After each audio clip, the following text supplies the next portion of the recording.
मैं छोटी सी कुछ बातें पूछना चाहता हूं। किसी को गाली देनी चाहिए क्या? नहीं देने चाहिए ना। किसी को मारना चाहिए क्या? सबके साथ प्यार से व्यवहार करना चाहिए या नफरत से? प्यार से ना।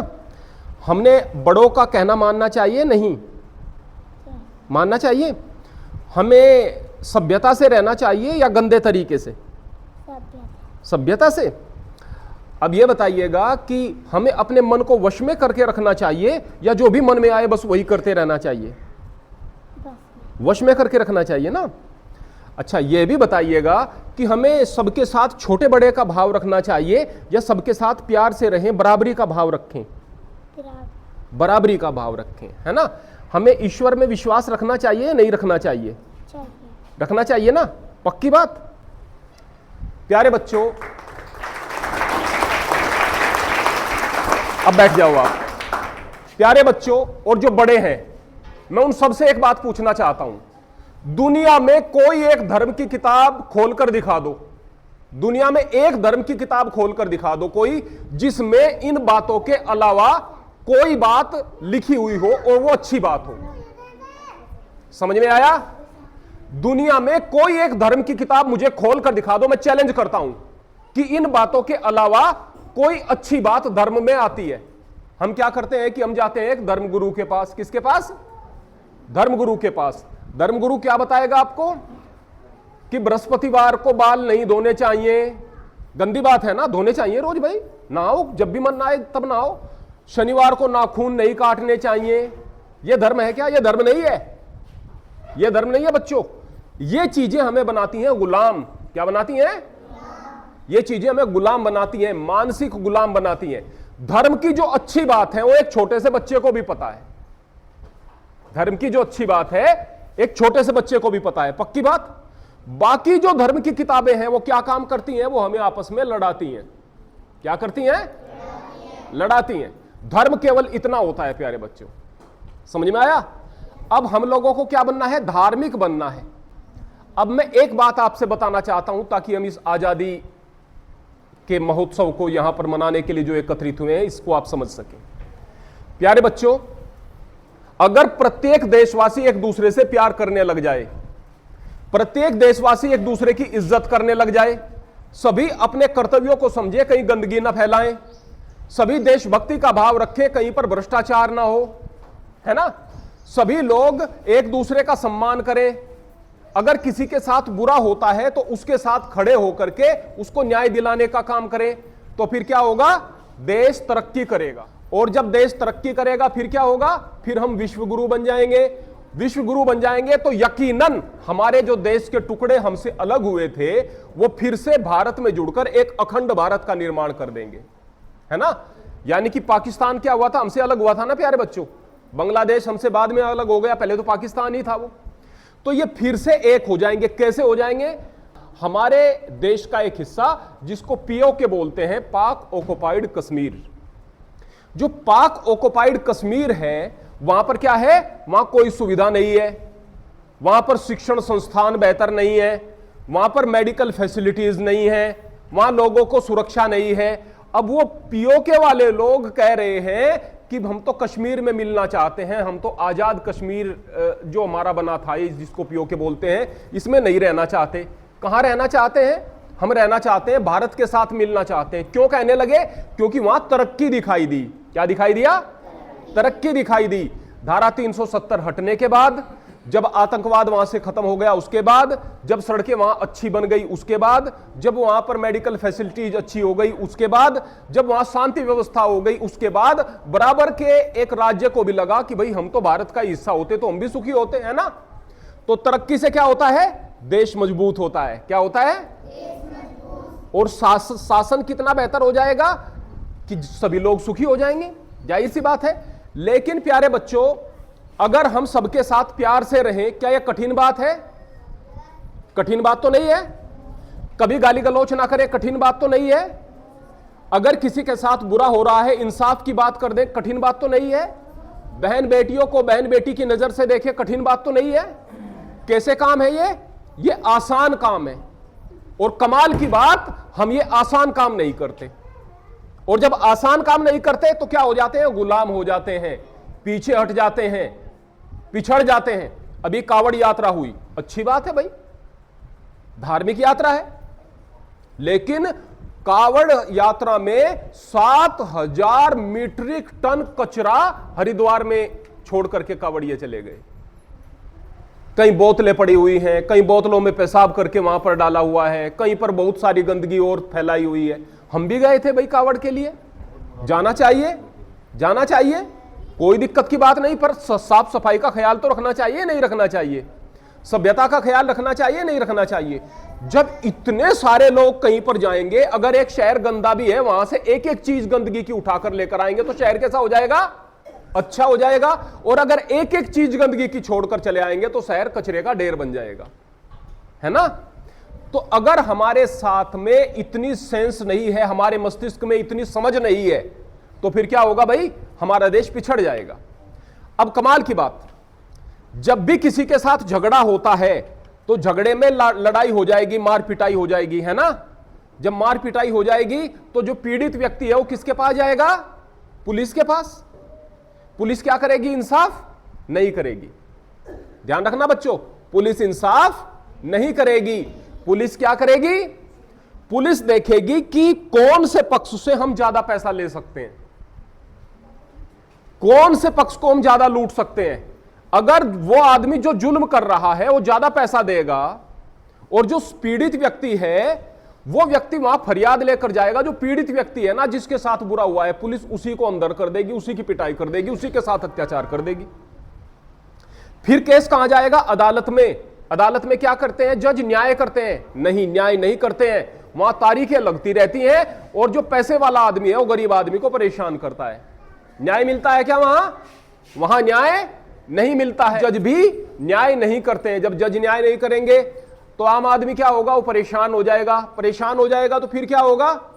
वो सुखी नहीं होगा तो देश सुखी कैसे हो जाएगा? तो फिर क्या करना चाहिए? हम लोग इकट्ठा होकर के पंचायत करें। पंचायत में लोग बाग जो गलत आदमी है उसको गलत कहें, जो सही है उसको सही कहें, जिसका किसी ने हक मारा है उसका हक दिलवाएं। ऐसा कर सकते हैं या नहीं? कर सकते हैं, लेकिन ऐसा होता नहीं है। पंचायत करेंगे तो फिर क्या होगा? पंचायत करेंगे तो फिर लोग बाग उस बात को भूलकर जो बात मुख्य बात है अपनी बात शुरू कर देंगे, बेकार की बात शुरू कर देंगे, और जो व्यक्ति वहां पर आए हुए हैं वो राजनीति करेंगे। कोई न्याय नहीं होगा। ऐसे में क्या होगा? ऐसे में देश का नुकसान हो जाता है बच्चों। क्या होगा? देश का नुकसान। अच्छा, एक बात हो, अभी एक प्रोटेस्ट हुआ था, आप छोटे बच्चे हो शायद नहीं समझ रहे हो। अभी प्रोटेस्ट हुआ था दिल्ली में सीजीपी का। वहां पर लड़कियां लड़के इतनी गंदी गंदी गालियां देते हुए नजर आए, इतनी गंदी गंदी गालियां देते हुए नजर आए कि इतनी गंदी गालियां सुनकर कानों से खून निकलने लगे। हमने तो सोचा भी नहीं था कि इतनी गंदी गालियां भी हो सकती है और ऊपर से लड़कियां भी दे सकती हैं। हमने तो सुनी भी नहीं थी ऐसी गालियां। अब से पहले 51 साल की हमारी उम्र हो गई, हमने ऐसी गालियां सुनी ही नहीं थी। ऐसी गालियां मंच पर दी जा रही हैं। और कमाल की बात, ऐसी गाली देने वालों को गलत तो कह सकते थे ना, उनको गलत नहीं कह रहे। कुछ लोग राजनीति के कारण, मूर्खता के कारण उन लोगों का समर्थन कर रहे हैं, कह रहे हैं कि ये बच्चे तो अच्छा कह रहे हैं। यहां तक कि एक धार्मिक गुरु भी कह रहे हैं कि जब बच्चों को दबाया जाएगा तो अपनी आवाज तो वो निकालेंगे ही नहीं, वो सभ्यता वगैरह के चक्कर में नहीं पड़ेंगे, हमारे बच्चे अच्छे हो रहे हैं। तो जब गाली देने वाले बच्चों को अच्छा कहा जाएगा वो देश तरक्की करेगा क्या? जेनजी है, बदतमीज है, बढ़िया चीज है, क्योंकि तमीज के नाम पर आमतौर पर दबना ही सिखाया गया है। और जो तुम्हें दबाता हो उसके सामने तुम अदब, तमीज, तहजीब लेकर जाओ, ये कोई जरूरी होता भी नहीं। अच्छी बात है, मुंहफट है, दबा कर नहीं रख रहे हैं भीतर ही भीतर की, कुछ बुरा भी लग रहा है तो भी मुंह से बोलेंगे नहीं। इस पीढ़ी के पास एक इर्रेवरेंस है।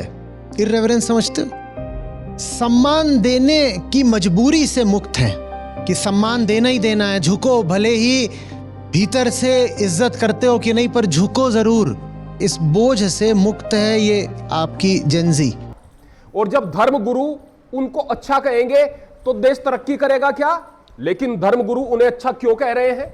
इसलिए कह रहे हैं क्योंकि ये जो जनता है ना, जो युवा है हमारे, यही सोशल मीडिया पर रहते हैं, यही सोशल मीडिया पर रहते हैं और उनकी बात सुन करके ये जो जनता है सोशल मीडिया पर रहने वाली, ये खुश हो जाएगी, उन्हें और बड़ा गुरु मानने लगेगी और सोशल मीडिया से ऊंचाई पर चले जाएंगे। यानी अपने स्वार्थ के लिए जब इस देश के नेता, इस देश के धर्मगुरु गलत बात का समर्थन करने लगेंगे तो देश कहां जाएगा?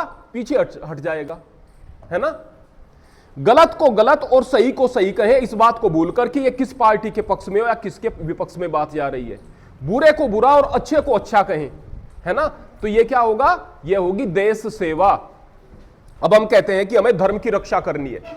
धर्म की रक्षा कैसे? कि देखो भाई, हिंदुत्व खतरे में है, हिंदुत्व की रक्षा करनी है, इस्लाम खतरे में है, इस्लाम की रक्षा करनी है। कैसे होगी भाई? ये तलवार उठाकर होगी क्या? तलवार उठाकर नहीं होती है रक्षा धर्म की। कैसे होगी? धर्म को जानकर और धार्मिक बनकर। और धर्म क्या है? जो कि मैंने शुरुआत में यहां पर बताया था, वो बच्चा बताकर गया था, जो छोटा सा बच्चा बताकर गया था, बस वही धर्म है, इसके अलावा और धर्म है नहीं। अगर है तो मैं चैलेंज करता हूं कि एक किताब में कोई इसके अलावा धर्म बताकर बताए मुझे। इसके अलावा कोई धर्म है ही नहीं। इसके अलावा किसी भी किताब में कोई धार्मिक बात आप मुझे ढूंढ कर दिखाएं। मैं चैलेंज करता हूं, दुनिया के सारे धर्म ग्रंथों में इसके अलावा कोई अच्छी बात ढूंढ कर दिखाए, इसी के इर्द गिर्द है।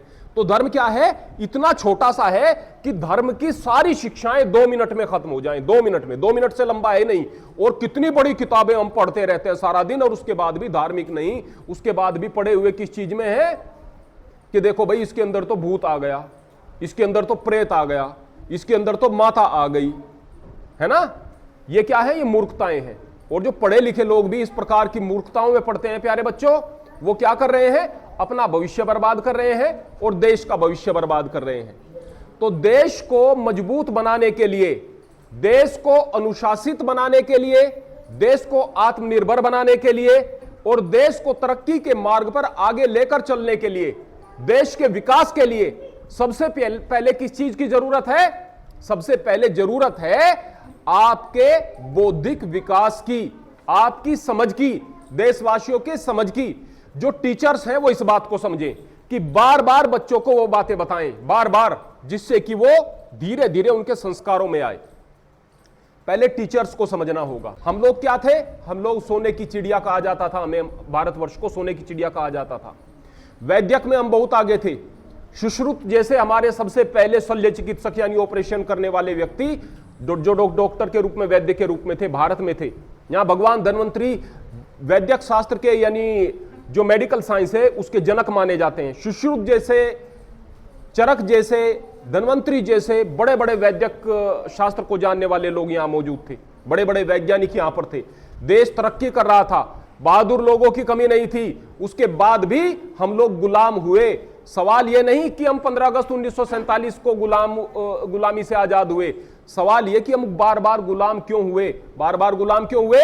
क्योंकि हम अंधविश्वास में पड़ गए, हम जाति में बट गए, हम छोटे बड़े में बट गए। अगर कोई अपने ही भाई को छोटा कहेगा, छोटी जाति का कहकर अपमान करेगा, तो फिर क्या होगा भाई? उसके अंदर विभेद आएगा या नहीं आएगा? उसे दुख होगा या नहीं होगा? दुख होगा तो फिर वो देश के लिए ज्यादा काम तो नहीं कर पाएगा, है ना। वो धर्म के लिए तो ज्यादा सज्जन नहीं रह पाएगा ना, है ना। तो इस अंधविश्वास से बाहर निकले बगैर देश तरक्की नहीं कर सकता है। अंग्रेजों ने यहां पर हमें गुलाम इसलिए नहीं बनाया कि वो गुलाम बनाने के लिए आए थे। वो तो यहां व्यापार करने के लिए आए थे। वो यहां व्यापार करने के लिए आए थे। उनके दिमाग में भी नहीं था कि भारत को गुलाम बनाना है। उन्होंने देखा कि ये लोग तो आसानी से गुलाम बन सकते हैं, इसलिए गुलाम बनाया। जो गुलाम बन सकते हैं उन्हें ही गुलाम बनाया जा सकता है ना प्यारे बच्चों। तो गाय को आप गुलाम बनाकर रखते हैं नहीं? भले ही माता कहते हैं, रस्सी बांध कर रखते हैं नहीं? भैंस को रस्सी बांध कर रखते हैं नहीं? खाली माता कहने से कुछ नहीं होता। पर शेर को तो नहीं रखते हैं। कोई एक आध किसी ने चिड़िया घर में रख लिया, सबके घरों में कहां बंधे हुए हैं शेर? कहां बंधे हुए हैं? नहीं रखते ना। तो जो गुलामी को स्वीकार करने वाला होता है उसको गुलाम बनाया जा सकता है, और अगर कोई स्वीकार नहीं करता, अपने आप को मजबूत बना लेता है, उसे गुलाम नहीं बनाया जा सकता है। तो मजबूत बनाना है तो मजबूत किस चीज से बनेंगे हम? शिक्षा से बनेंगे, बुद्धि से बनेंगे, अक्ल से बनेंगे। अंग्रेज जब यहां पर आए उन्होंने बहुत सारे अत्याचार किए, लेकिन उन अत्याचारों से मुक्ति किसने दिलाई? हमारे क्रांतिकारियों ने दिलाई, हमारे योद्धाओं ने दिलाई। जो देश के लिए प्राणों को आहूत करके चले गए उन्होंने दिलाई। धर्म के मार्ग पर चलना है। यदि आप इस प्रकार से अच्छे मार्ग पर चलोगे, धर्म के मार्ग पर चलोगे, तो जिंदगी में तरक्की करोगे। टीचर्स सही दिशा में बच्चों को लेकर के चलेंगे, बच्चे सही दिशा में पढ़ते हुए चीजों को सीखेंगे, अंधविश्वास से बाहर निकलेंगे तो देश तरक्की करेगा। वरना कोई भी बाबा आकर के अपने आप को भगवान बताएगा, लोग मूर्खतापूर्वक उसी को भगवान मानने लगेंगे। कोई बाबा आपको अंधविश्वास में फंसाएगा, आप अंधविश्वास में पड़ने लगेंगे। कोई नेता आपको लड़ाने लगेगा तो आप लड़ने के लिए तैयार हो जाएंगे, फिर आप कठपुतली बनकर के रह जाएंगे। भले ही देश आजाद हो गया हो, पर आप गुलाम बनकर रहोगे, अंधविश्वास के गुलाम, धर्म के गुलाम, बाबाओं के गुलाम, नेताओं के गुलाम, छोटी सोच के गुलाम। इन सारी चीजों से बाहर निकल करके आपको बुद्धि और अक्ल से काम लेते हुए इस देश को तरक्की की ओर लेकर जाना है। ठीक है प्यारे बच्चों, अब सभी लोग एक बार नारा लगाएंगे, भारत माता की, भारत माता की, वंदे वंदे वंदे, हरिओम।